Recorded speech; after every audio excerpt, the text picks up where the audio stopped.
ठीक है, ठीक है, मेरी आवाज सुनाई दे रही है ना? ओके, तो ओके, ठीक है।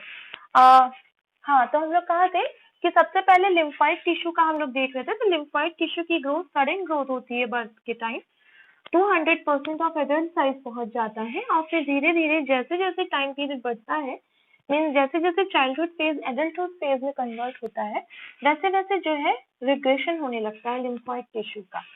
उसी तरीके से फिर इसके बाद हम न्यूरल टिश्यू की बात किए थे। तो न्यूरल टिश्यू के केस में क्या था कि 6 ईयर के समय, ठीक है, 6 साल के फेज तक इसकी ग्रोथ होती है, ठीक है, लेकिन 6 ईयर के बाद इसकी ग्रोथ स्टैग्नेंट हो जाती है, ठीक है, ठीक। ना देन अब हम सोमैटिक की बात कर रहे थे। तो सोमैटिक के केस में क्या है कि ये एक एस शेप का कर्व होता है, ठीक है। तो पहले तो इसकी ग्रोथ होगी, ठीक है, फिर कुछ समय के लिए ग्रोथ नहीं होगी, कुछ समय के लिए ग्रोथ रुक जाएगी और फिर इसकी ग्रोथ होगी, ठीक है। तो एस शेप का कर्व बनता है, ओके।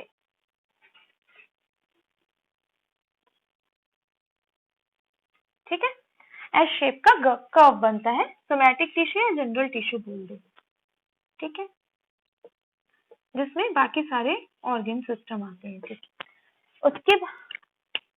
उसके बाद हम जेनाइटल देखेंगे। तो जेनाइटल में क्या होता है कि बर्थ के टाइम तो होगी नहीं ग्रोथ, स्टैग्नेंट ही रहेगा, ठीक है। जैसे 10 साल के बाद पहुंचेगा ग्रोथ हो जाएगी, ठीक है। तो यह तो हो गया तुम्हारा जेनाइटल, ओके। अब क्या होता है, हमने बोला था कि मैक्सिला जो है वो उसकी ग्रोथ सबसे पहले शुरू भी होती है, सबसे पहले खत्म भी होती है, ठीक है। तो मैक्सिला की ग्रोथ जो होगी वो सबसे पहले शुरू भी हो रही है, सबसे पहले खत्म भी हो रही है। तो वो किस कर्व को फॉलो करेगा? तो न्यूरल टिश्यू के कर्व को फॉलो करता है, ठीक है, ठीक है। मैक्सिला जो है न्यूरल टिश्यू की ग्रोथ को कर्व को फॉलो करता है, ठीक है। और जो मैंडिबल होता है वो किस कर्व को फॉलो करता है? तो वो सोमैटिक टिश्यू या जनरल टिश्यू के कर्व को फॉलो करता है। और जो मैंडिबल होता है वो कैचअप ग्रोथ करता है, ठीक है। चाइल्डहुड फेज में रेट्रोग्नाथिक मैंडिबल होता है जो कि नॉर्मल कंडीशन है, ठीक है, बर्थ के टाइम, ठीक है। तो वो इस कर्व को फॉलो करता है, सॉरी,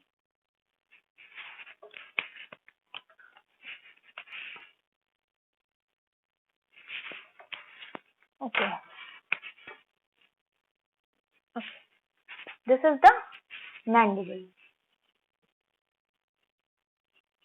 ओके।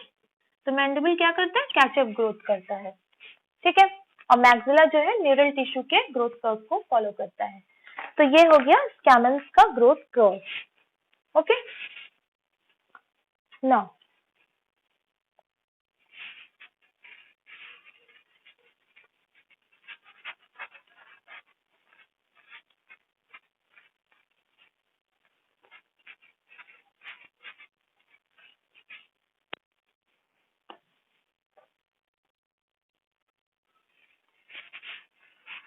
ओके,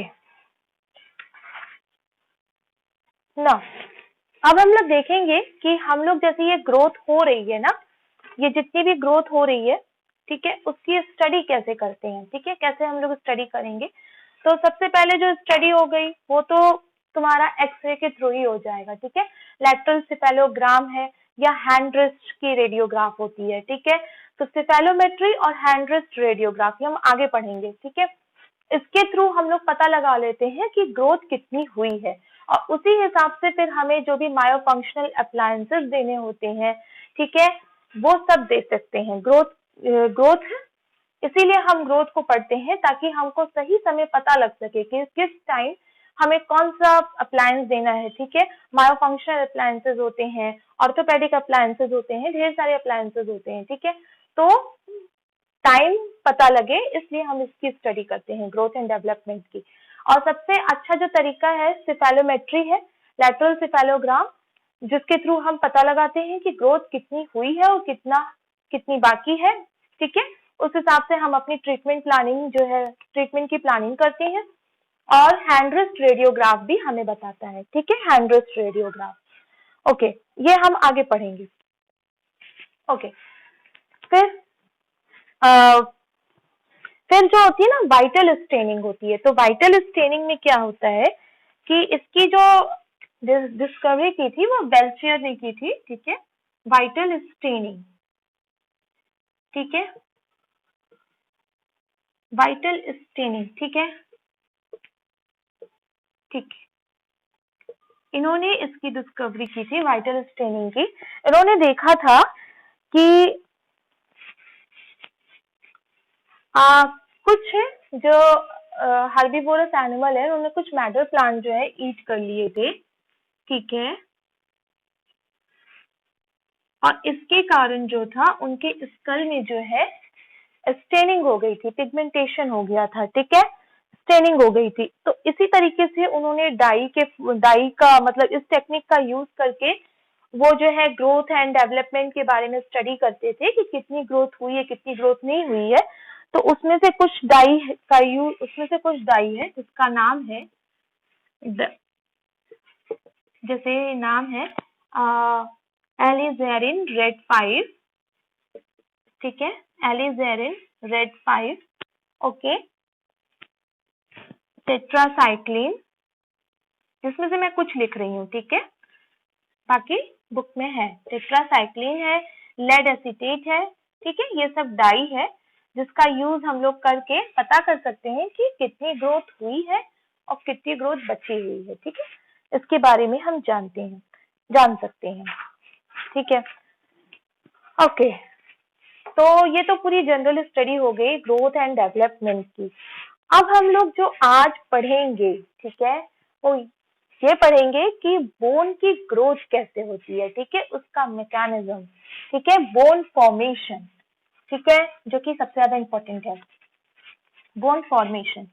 तो बोन फॉर्मेशन में क्या होता है कि बोन कैसे फॉर्म होता है। तो एक साइड से बोन डिपॉजिट होता है, दूसरे साइड से बोन का रिजॉर्प्शन होना शुरू हो जाता है, ठीक है। मैकेनिज्म ऑफ बोन फॉर्मेशन, ठीक है। तो क्या होता है, वन साइड से बोन का डिपोजिशन होगा, वन साइड से बोन का रिजॉर्प्शन होता है, ठीक है। इससे क्या होता है, इससे पहली बात तो बोन की साइज चेंज होती है, वॉल्यूम चेंज होता है, ठीक है, शेप चेंज होता है, एक बोन से दूसरे बोन का रिलेशनशिप मतलब उसके रिस्पेक्ट में बोन आगे पीछे आएगी वो चेंज होता है, रिलेशनशिप चेंज होती है, तो सारी चीजें होती हैं, ठीक है ना। तो अब हम लोग देखेंगे व्हाट इज डिस्प्लेसमेंट, ठीक है। तो डिस्प्लेसमेंट में हम देखते हैं दो तरीके की डिस्प्लेसमेंट होती है, ठीक है, डिस्प्लेसमेंट। तो दो तरीके से बोन ग्रोथ करती है। तो बोन की डिस्प्लेसमेंट दो तरीके से, पहली है प्राइमरी और दूसरी है सेकेंडरी, ठीक है। तो प्राइमरी डिस्प्लेसमेंट मतलब हुआ प्राइमरी एंड सेकेंडरी, ठीक है। तो प्राइमरी डिस्प्लेसमेंट मतलब होता है ना कि जो बोन की शिफ्टिंग है, जैसे बोन जब ग्रो करेगी तो आगे मूव करेगी, जैसे जो मैंडिबल होती है उसकी टेंडेंसी होती है डाउनवर्ड और फॉरवर्ड मूव करने की, ठीक है, नीचे और आगे, और मैक्सिला की टेंडेंसी भी नीचे की साइड मूव करने की है, ठीक है। तो प्राइमरी डिस्प्लेसमेंट में क्या होता है कि जब बोन में खुद ही डिपोजिशन होने लगे और अपने खुद के डिपोजिशन के कारण वो डिस्प्लेस हो, ठीक है, अपनी जगह, जैसे पहले यहाँ मैक्सिला थी, उसके बाद मैक्सिला डिस्प्लेस होकर के नीचे आई जब उसमें खुद में ग्रोथ हुई। तो जब उसके खुद के बोन डिपोजिशन के कारण उसकी डिस्प्लेसमेंट हो रही है तो ऐसी डिस्प्लेसमेंट को बोलते हैं प्राइमरी डिस्प्लेसमेंट, ठीक है। जैसे ठीक है, जैसे मान लो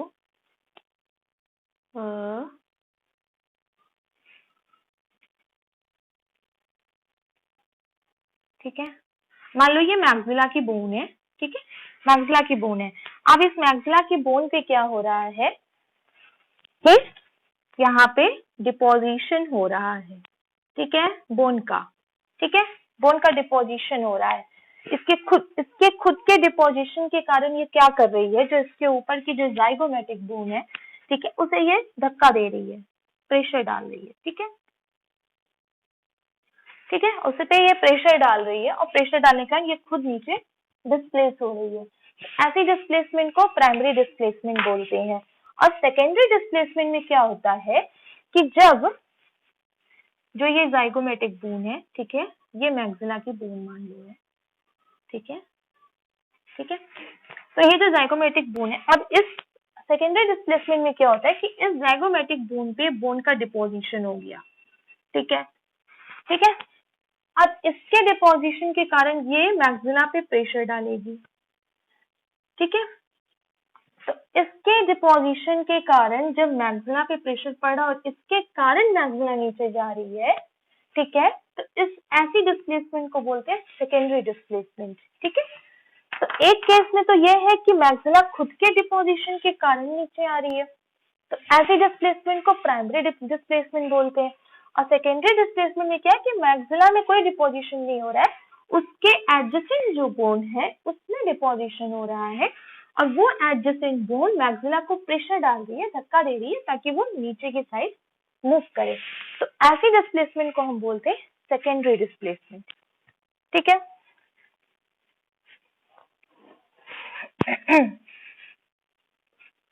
ओके, सो अब हम लोग देखेंगे बोन फॉर्मेशन का मैकेनिज्म, जिसे हम ऑस्टियोजेनेसिस बोलते हैं। तो ऑस्टियोजेनेसिस जो होती है वो दो तरीके से होती है, एक तो एंडोकॉन्ड्रल मींस एंडोकॉन्ड्रल ऑसिफिकेशन और एक होती है इंट्रामेम्ब्रेनस ऑसिफिकेशन, ठीक है। तो ऑस्टियोजेनेसिस, ऑस्टियोजेनेसिस, ठीक है, एक तो है एंडोकॉन्ड्रल और दूसरी है इंट्रामेम्ब्रेनस। तो आज हम लोग सिर्फ एंडोकॉन्ड्रल ऑसिफिकेशन पढ़ेंगे, ठीक है। नाउ एंडोकॉन्ड्रल, ठीक है, एंडोकॉन्ड्रल बोन फॉर्मेशन।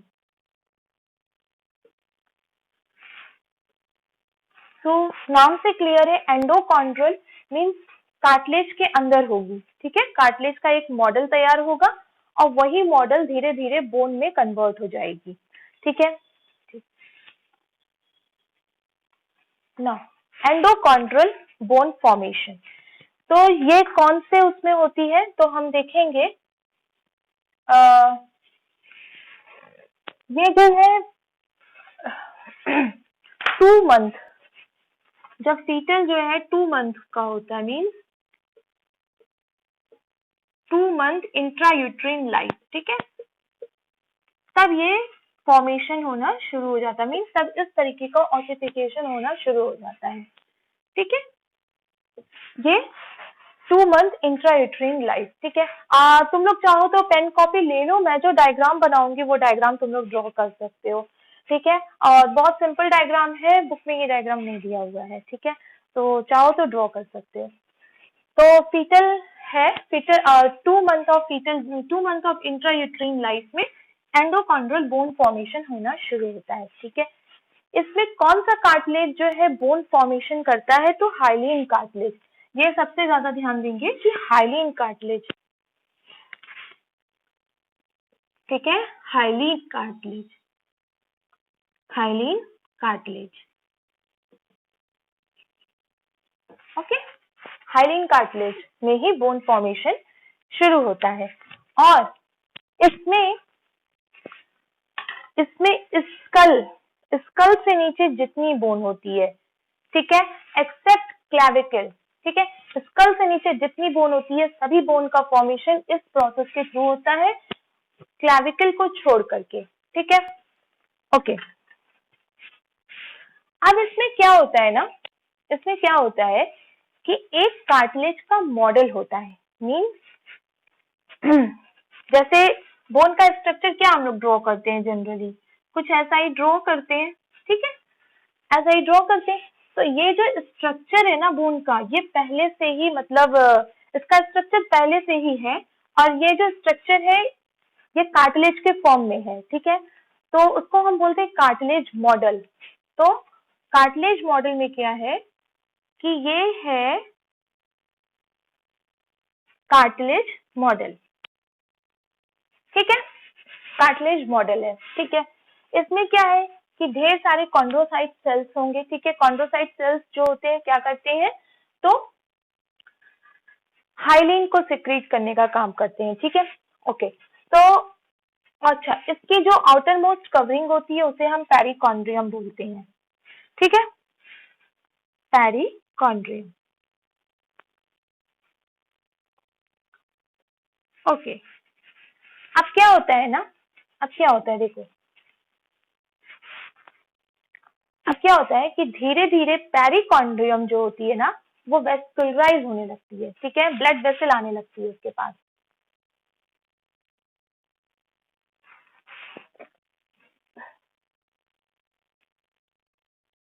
ठीक है, ब्लड वेसल आने लगी उसके पास। अच्छा, फिर क्या होता है, ओके, अब इसमें ब्लड वेसल आने लगी। अच्छा, ब्लड वेसल का काम क्या होता है, तो न्यूट्रिएंट को सप्लाई करना, ठीक है। तो यहाँ पे ब्लड वेसल न्यूट्रिएंट को सप्लाई कर रही है, ठीक है। ओके, फिर क्या होगा, हाँ, अब यहाँ पे जब ब्लड वेसल आ गई है तो ये एरिया पूरा वेस्कुलराइज्ड हो गया है, ठीक है। तो जब वेस्कुलराइज हो गया है तो यहाँ पे पेरिकॉन्ड्रियम के पास मतलब यहाँ पे कुछ मेसेंकाइमल सेल्स होती हैं, ठीक है, ठीक है, मेसेंकाइमल सेल्स होती हैं, ठीक है। वो क्या होंगी, वो एक्टिवेट हो जाएंगी, ठीक है, और क्या सिक्रीट करने लगेंगी, तो ऑस्टियोब्लास्ट सेल सिक्रीट करने लगेंगी,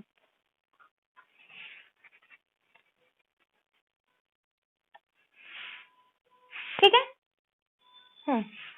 तो यहाँ पे ऑस्टियोब्लास्ट का सिक्रीशन होने लगेगा, बंद सेकेंड, हाँ, तो यहाँ पे ऑस्टियोब्लास्ट का सिक्रीशन होने लगा, ठीक है।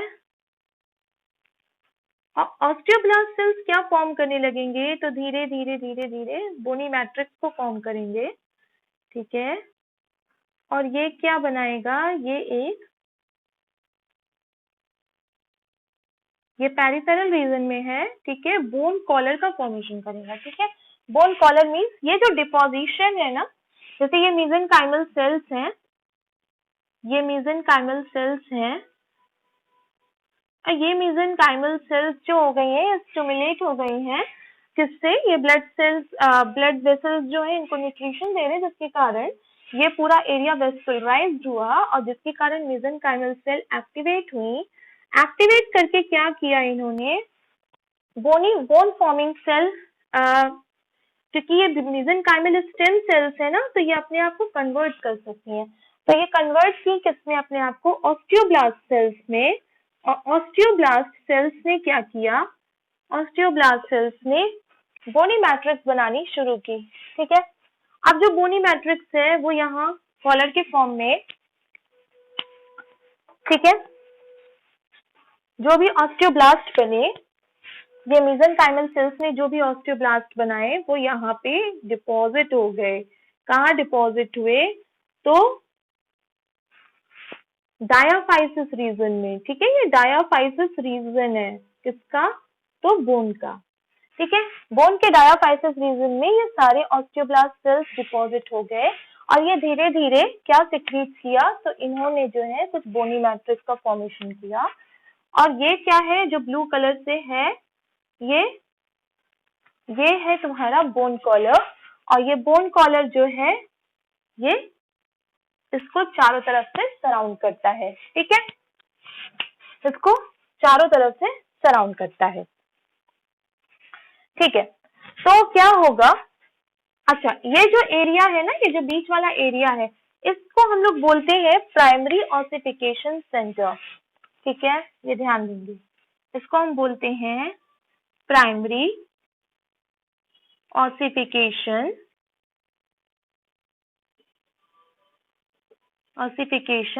सेंटर, ठीक है।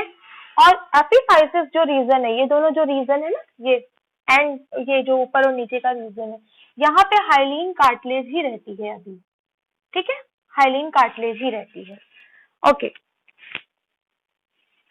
अब दूसरा मॉडल देखेंगे।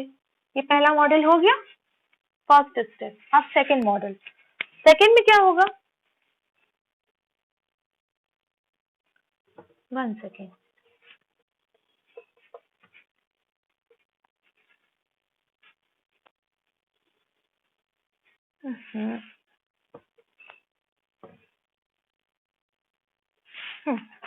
ओके, तो यहाँ पे बोन कॉलर बन चुकी है, तो बोन कॉलर हम बना देते हैं, ठीक है। पेरिफेरल रीजन पे बोन कॉलर है, ठीक है, ब्लू कलर से। तो ये हमने बना दिया bone collar. Okay okay, no अब क्या करती है, देखो अब क्या होता है, ये जो सेंट्रल है ना, सेंट्रल एरिया है, ठीक है, यहाँ पे क्या होगा, देखो यहाँ पे कॉन्ड्रोसाइट सेल्स अभी है, ठीक है। कॉन्ड्रोसाइट सेल्स क्या हो रहे हैं ना, तो वो सिक्रीट करने लगते हैं। यहाँ पे जो कॉन्ड्रोसाइट सेल्स हैं, वो कॉन्ड्रोसाइट सेल्स सिक्रीट कर रहे हैं, क्या सिक्रीट कर रहे हैं, तो chondrocyte cells secrete alkaline phosphatase, ठीक है, अल्कलाइन फॉस्फेटेज, ठीक है। ये अल्कलाइन फॉस्फेटेज क्या कर रही है, ये कैसे हो रहे हैं, तो ये देखो ध्यान दो, कॉन्ड्रोसाइट सेल्स जो सेंटर पे ना वो इनलार्ज हो जा रहे हैं, बड़े बड़े, ठीक है, इनलार्ज हो गए, इनलार्ज होने के बाद क्या सिक्रीट किया, तो अल्कलाइन फॉस्फेटेज, ठीक है। अब ये जो अल्कलाइन फॉस्फेटेज है, ये क्या कर रही है, ये जितने भी सराउंडिंग कार्टिलेज हैं, ठीक है, जितने भी सराउंडिंग कार्टिलेज हैं, यहाँ पे जितने भी सराउंडिंग कॉन्ड्रोसाइट्स के सेल्स हैं, ठीक है, उसको क्या कर रही है, कैल्सिफाई कर दे रही है, ठीक है, कैल्सिफाइड कर दे रही है, ठीक है, ये पूरा एरिया कैल्सिफाइड हो गया, ठीक। अब जब कोई भी चीज कैल्सिफाइड हो जाएगी, ठीक है, ये पूरा एरिया कैल्सिफाइड हो गया, जब कोई चीज कैल्सिफाइड हो जाएगी तो वहां पे ब्लड वेसल्स नहीं पहुंच पाएगी, ठीक है, वो इम्परमिएबल हो जाएगा, ठीक है, इम्परमिएबल हो जाएगा किस चीज के लिए, तो न्यूट्रिएंट के लिए, ठीक है, ऑक्सीजन सप्लाई नहीं मिल रही है, ठीक है। ओके, तो ये पूरा एरिया कैल्सिफाई हो गया, इसे न्यूट्रिएंट्स नहीं मिल रहा है, ऑक्सीजन सप्लाई नहीं मिल रही है, तो क्या होगा, अल्टीमेटली यहाँ की जो कॉन्ड्रोसाइट सेल है वो डेथ कर जाएगी, ठीक है। जब सेल डेथ होगी तो क्या अब होना जरूरी है, अब इस सेल जो यहाँ पे जो सेंट्रल एरिया में जो सेल डेथ हुई है, इसकी क्लियरिंग होना जरूरी है, ठीक है। तो इसकी क्लियरिंग करेंगे, क्लियरिंग करो, तो क्लियरिंग करेंगे, क्लियरिंग करके क्या होगा,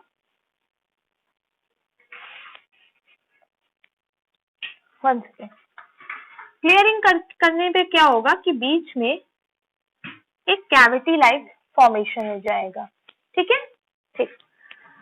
लेकिन ध्यान देंगे, ये इस स्टेज में तो इतना हुआ कि कैल्सिफिकेशन हो गया है, और कैल्सिफिकेशन के कारण ब्लड सप्लाई नहीं हो रही है, ब्लड सप्लाई नहीं हो रही है, तो अंदर के जो सेल्स थी कॉन्ड्रोसाइट वो डेथ कर गई, और डेथ करने के बाद क्या हो रहा है, इनकी क्लियरिंग हो रही है, ठीक है, ठीक। अब क्या है कि ऊपर और नीचे के साइड पे क्या है, अभी भी कॉन्ड्रोसाइट्स हैं, तो ये कॉन्ड्रोसाइट क्या करेंगी, डिवाइड करेंगी, और डिवाइड करने के कारण क्या होगा, बोन की ग्रोथ होगी, ठीक है, बोन की ग्रोथ होगी। तो एपिफाइजियल रीजन पे अभी भी कॉन्ड्रोसाइट सेल्स हैं और वो डिवीजन करेंगी, ठीक है। अच्छा, अब एक क्वेश्चन आता है कि अगर सेंट्रल एरिया से हाइलीन कार्टिलेज हट गया, ठीक है, और बीच में स्पेस क्रिएट हो गई है, ठीक है, तो ये चीज कोलैप्स कर जानी चाहिए, ठीक है, ये दोनों वॉल क्या करना चाहिए, आकर के ऐसे कोलैप्स करना चाहिए, नहीं हो रहा है, क्यों नहीं हो रहा है, क्यों, क्योंकि चारों तरफ बोन कॉलर का फॉर्मेशन हो गया है, बोनी मैट्रिक्स है, बोन कॉलर है, तो जब बोन कॉलर का फॉर्मेशन हो गया है तो क्या हो गया है, एक सपोर्ट मिल गया है, ठीक है, इस कारण से ये चीज सेंट्रल पे आकर के कोलैप्स नहीं करती है। ओके ओके, नाउ अब मैं इसे रब कर रही हूँ, मैं तीसरा डायग्राम बनाने जा रही हूँ, ठीक है।